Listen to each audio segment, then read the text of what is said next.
আমি কি দেখলাম? সুরেন্দ্রনাথ কলেজের নিউজটা কি তোমরা দেখেছো? না দেখে থাকলে ভিডিওটা দেখো। এর মধ্যে স্টুডেন্টস কমন রুমের ভেতরে আপত্তিকর জিনিসের ছবি। আপত্তিকরকে ভালো করে বুঝিয়ে বলুন না।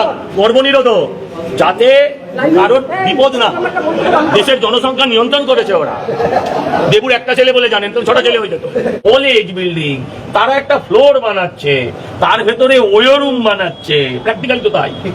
তো এই তাতে তোয়ালে পাওয়া যাচ্ছে, বালিশ পাওয়া যাচ্ছে, মানে হাত মুছে বেরিয়ে যাওয়ার সব ব্যবস্থা আছে। তারপরে দেখুন এইভাবে বান্ডিল বান্ডিল টাকা উইতে খেলছে।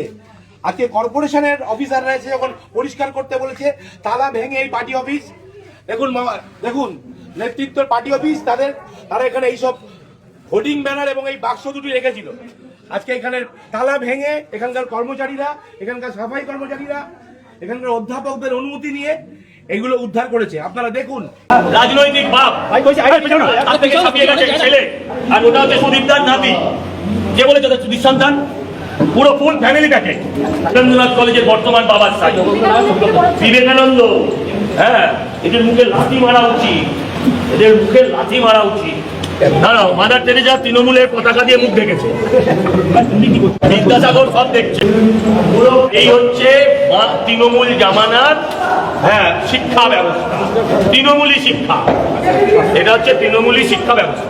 এর পেছনে পুরো মাথা, সেটা হচ্ছে দাদা বৌদি, মানে বিরিয়ানি নয়। কলেজগুলো থেকে কোটি কোটি টাকা প্রতি বছর এরা লুট করেছে।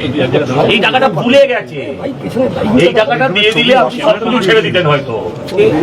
যে যতটুকু আপনারা দেখতে পাচ্ছেন সেটা টিপস অফ দ্য আইসবার্গও নয়, তার থেকেও ভয়ঙ্কর।